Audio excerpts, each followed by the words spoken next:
The Talent Code. Greatness isn't born, it's grown. Here's how. O Código do Talento, um programa para desenvolver habilidades especiais aplicáveis à vida pessoal e aos negócios. Daniel Coyle. Quando se trata de desenvolver habilidades e talentos, temos mais controle do que costumamos acreditar. Na verdade, todos podem desenvolver um talento com a combinação certa de prática, motivação e treinamento. Neste livro inovador, o autor Daniel Coyle usa a pesquisa neurológica de ponta para quebrar o código do talento e fornecer ao leitor os 3 fatores-chave por trás do desenvolvimento de cada talento: prática profunda, ignição e um treinador mestre. Neste livro você descobrirá por que você deve sempre praticar no limite de suas habilidades e cometer muitos erros, se quiser melhorar suas habilidades. Os circuitos do seu cérebro têm muito a dizer sobre suas habilidades. Ainda que a ciência tenha avançado bastante no estudo do cérebro humano, ele ainda continua sendo foco de muito mistério a ser desvendado. Afinal, tudo o que pensamos, sentimos e fazemos é resultado do que acontece no cérebro, seja quando estamos praticando exercícios, estudando filosofia ou simplesmente nos sentindo felizes. Na verdade, todas as ações, sentimentos e pensamentos são resultado de impulsos elétricos que viajam ao longo de uma série de fibras nervosas conectadas, os circuitos. E cada um desses circuitos corresponde a uma única ação, pensamento ou sentimento. Por exemplo, nossa capacidade de mover nossos músculos se deve aos impulsos elétricos que passam por esses circuitos, como uma marionete cujos movimentos são determinados pela maneira como as cordas são controladas. Assim, se nossos músculos não recebessem sinais do circuito cerebral, eles seriam completamente inúteis. Os circuitos neurais que transportam esses sinais são envoltos em uma substância conhecida como mielina, que até muito recentemente era considerada um mero isolamento para a fibra nervosa. Mas ainda que a mielina realmente atue como isolamento para os circuitos neurais, ela também desempenha um papel crucial no desenvolvimento da habilidade. Isso porque a mielina determina com que rapidez e precisão um sinal pode viajar ao longo de um circuito. Assim como uma estrada mais larga permite que você dirija mais rápido, uma camada mais espessa de mielina permite que os impulsos elétricos viajem mais rapidamente através de um circuito. E quanto mais espessa a mielina, maior a sua capacidade de controlar movimentos e pensamentos com mais precisão. Como cada habilidade depende de quão forte, preciso e rápido os circuitos relevantes funcionam, a espessura das camadas de mielina, que é um fator crucial por trás de cada habilidade, é o que você quer exercitar. Cometer erros ao tentar fazer novas tarefas é o estímulo que você precisa. Com certeza você já ouviu o ditado: a prática leva à perfeição. Mas você sabe por que isso é verdade? Sempre que você pratica algo, milhões de nervos entram em ação nos circuitos do seu cérebro, independentemente do quão simples essa ação seja. À medida que esses nervos são acionados, as camadas de mielina ao redor desse nervo crescem. Isso ocorre porque a mielina é um tecido vivo, e assim como um músculo que precisa ser exercitado regularmente para crescer, a camada de mielina em torno de um circuito apenas se torna mais espessa quando as fibras nervosas que a rodeiam são disparadas regularmente. E quanto mais espessa a mielina, mais rápido e preciso é o impulso. No entanto, simplesmente repetir uma tarefa não é suficiente para estimular o disparo dos nervos. O segredo é cometer erros e depois corrigi-los.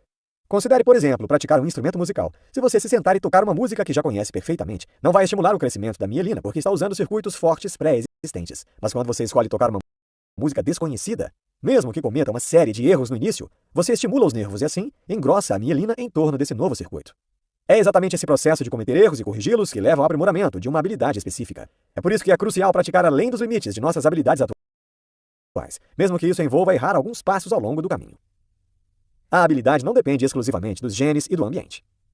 Normalmente, tendemos a acreditar que nossas habilidades são determinadas tanto pela genética quanto pela forma de criação. Mas graças à mielina, há boas razões para duvidar dessa crença popular. Por um lado, muitas vezes encontramos grandes grupos de pessoas talentosas em um determinado período ou local. Por exemplo, a Florença renascentista tem um grande número de artistas que viveram e trabalharam para fazer história em todos os âmbitos da arte. Como a hipótese natureza-criação pode explicar esse fenômeno? Se acreditamos que os genes determinam o talento, então parece muito improvável que tantas pessoas extremamente talentosas se acumulem naquele local durante um período de apenas 2 gerações. E se acreditarmos que os fatores ambientais desempenham um papel determinante no talento, então parece que os fatores comumente encontrados para apoiar a criação de grandes artes, como longos períodos de paz, liberdade e prosperidade, não estavam presentes na Florença do século XV. Portanto, se essa concentração de talento não pode ser explicada pelo argumento da natureza e da criação, o que está por trás disso? A resposta está na prática profunda.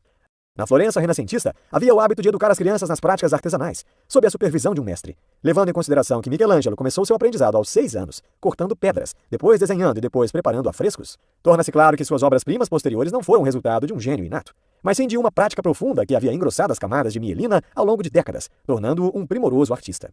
Isso apenas mostra que todos nós temos uma grande influência sobre as habilidades nas quais nos tornamos adeptos, uma vez que podemos controlar e fortalecer as nossas habilidades por meio de prática profunda. O talento é uma mistura de prática profunda, ignição e um treinador mestre. Existem 3 aspectos precisos para o desenvolvimento de talentos: prática profunda, ignição e um treinador mestre. A primeira parte, a prática profunda, se refere ao tipo de prática intensa que mais efetivamente promove o crescimento da mielina. Um exemplo é o futsal, que é comumente praticado no Brasil, fazendo parte da infância de muitas crianças. O futsal é o futebol com uma diferença crucial. A bola tem metade do tamanho de uma bola de futebol normal, mas o dobro do peso, e o campo é menor. Por isso, jogar futsal é como praticar futebol para jogar futebol normal. O jogo exige uma precisão maior a cada movimento, e os jogadores repetem e corrigem seus movimentos ao longo da infância. E então, quando eles finalmente jogam com uma bola normal em um campo normal, os jogadores são capazes de realizar o tipo de habilidade pela qual são mundialmente conhecidos. A segunda parte é a ignição. Ela se refere a um evento que motiva a prática profunda. Um exemplo é o jogador de beisebol Andrew Jones, de 19 anos, que acertou 2 home runs em seus 2 primeiros jogos na Série Mundial de 1996, tornando-se a pessoa mais jovem a rebater na World Series. Esse foi um evento lendário para o povo de Curaçao, país de Andrew, que serviu de ignição para motivar muitas crianças a praticar o beisebol e acreditar que poderiam ter sucesso. Na verdade, este evento é uma razão central para o sucesso notável de seu time de beisebol na liga infantil. A terceira parte é ter um treinador mestre, ou um treinador que sabe como promover a prática profunda e inflamar a motivação em cada protegido individual. O ex-treinador de futebol Tom Martinez é um bom exemplo. Martinez é conhecido como um mestre em obter o melhor dos zagueiros, e por ter talento para reconhecer e cultivar talentos, um clube pediu a ele que o ajudasse a decidir quais jogadores deveriam recrutar, já que Martinez poderia avaliar o potencial e as necessidades dos jogadores que eles estavam considerando. A prática profunda consiste em repetir uma tarefa, procurando suas dificuldades. Quando vemos uma pessoa talentosa se apresentar, seja um músico, atleta ou jogador de xadrez, muitas vezes ficamos maravilhados com a fluidez e a elegância de seu desempenho e com a facilidade naquela ação. No entanto, por trás de cada desempenho aparentemente sem esforço, há muita prática profunda, que é caracterizada por 3 fatores. 1. Para praticar uma determinada tarefa ou ação de forma eficiente, ela precisa ser fragmentada. Isso significa olhar para a tarefa como um todo e, em seguida, dividi-la em partes menores. Examinando e aprendendo intensamente essas unidades minúsculas, você obtém uma compreensão mais profunda de cada componente crucial de sua habilidade. Fazer isso geralmente envolve diminuir o ritmo da ação. Ao repetir um movimento lentamente, você se habilita tanto a executá-lo com mais precisão, quanto a identificar erros que precisam ser corrigidos. 2. A prática profunda requer tempo, visto que aumentar uma habilidade particular exige muita repetição.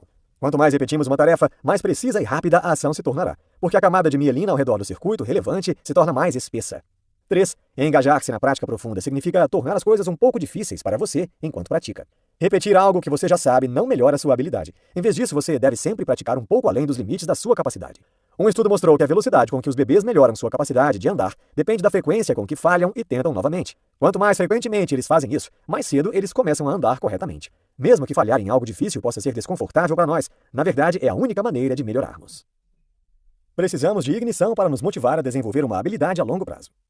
Para nos tornarmos hábeis em alguma coisa, precisamos nos engajar em uma prática profunda. Como essa prática é muito difícil, ela exige que estejamos extremamente motivados para melhorar. Um desses motivadores é a ignição, um motivador externo que desencadeia nosso desejo de nos tornarmos hábeis em algo e nos convence de que é possível alcançar se trabalharmos duro para isso.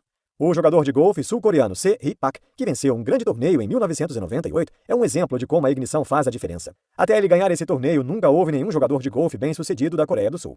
Mas desde então, o número de jogadores de golfe sul-coreanos bem-sucedidos aumentou rapidamente. O sucesso do jogador de golfe foi uma ignição para muitos outros jogadores da Coreia do Sul, porque demonstrou que era possível obter um sucesso semelhante.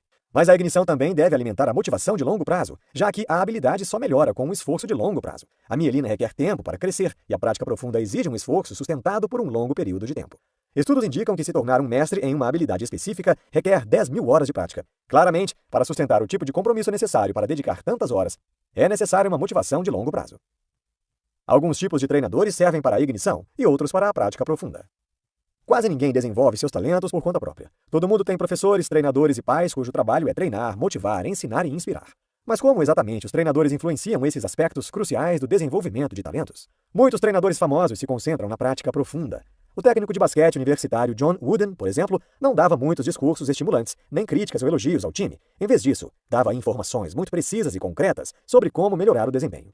Essas instruções permitiriam consistentemente ao jogador melhorar, ajustando e corrigindo suas ações, mergulhando-o assim numa prática profunda constante. Claro, esses métodos eram usados ao lidar com jogadores que já eram altamente qualificados e motivados. Mas há também os treinadores cujo objetivo é fornecer ignição a seus alunos. Frequentemente, esses treinadores têm habilidade mediana, que não lidam com estrelas. Um estudo mostrou que muitas pessoas talentosas tiveram treinadores medianos em seus primeiros anos, e isso faz sentido. Por exemplo, se você está aprendendo a tocar piano quando criança, você precisa, acima de tudo, de motivação para continuar praticando muito. Enquanto um professor que se concentra na prática profunda pode ser eficaz para jogadores já qualificados e motivados, os iniciantes tirariam melhor proveito com um professor amigável que os fizesse se sentirem bem consigo mesmos, que os recompensasse por trabalhar duro e os encorajasse a aprender. É muito mais provável que esse tipo de abordagem acione a motivação de uma pessoa nos primeiros anos. Mas isso não quer dizer que não haja valor para ambos os estilos de treinadores. O estilo mais adequado dependerá do estágio de aprendizagem que o aluno alcançou. Por exemplo, uma vez que um talento já tenha uma motivação constantemente acesa, o foco deve ser fomentar uma prática profunda. Os treinadores mestres precisam de um vasto conhecimento de seu campo e da capacidade de atender às necessidades individuais de seus alunos. A maioria de nós está familiarizada com o treinador dos filmes. Eles costumam ser firmes e agressivos e tentam motivar seus jogadores alternando entre dar palestras e gritar. É claro que, na realidade, os treinadores mestres são bem diferentes. Um treinador mestre, aquele que pode conectar com sucesso a prática profunda e a ignição, deve conectar seu conhecimento técnico com as necessidades de cada aluno. O objetivo de todos os treinadores é ajudar o aluno a atingir um estado de prática profunda, embora cada aluno seja único e exija um estilo de treinamento igualmente específico. Por exemplo, um professor de música pode instruir 2 alunos de maneiras muito diferentes. Com um aluno tecnicamente proficiente, mas sem intensidade, ele pode utilizar instruções altas e diretas. Em contraste, com um aluno mais tímido e inseguro, ele pode usar de um estilo de treinamento mais calmo, fornecendo uma orientação gentil. Além disso, como o objetivo é ajudar os alunos a atingir um estado de prática profunda, os treinadores não apenas devem adaptar o seu estilo a cada aluno, mas também dar instruções muito claras e precisas. A maioria dos bons treinadores não grita ou fala muito, mas fornece instruções simples e precisas, como: ajuste esse movimento, tente fazer isso. Clareza de informações é crucial para a prática profunda porque, ao seguir tais instruções, os nervos dos alunos são disparados, engrossando a camada de mielina e assim fortalecendo os circuitos envolvidos na execução da habilidade. Sem essas instruções claras e precisas, qualquer conhecimento técnico que um treinador tenha não pode ser traduzido em resultados concretos. Assim como as instruções de um preparador físico devem ser claras para que seu conhecimento o leve a construir músculos mais fortes, os treinadores em qualquer área devem ser claros e precisos em suas instruções, para que seu conhecimento técnico resulte no crescimento de sua mielina.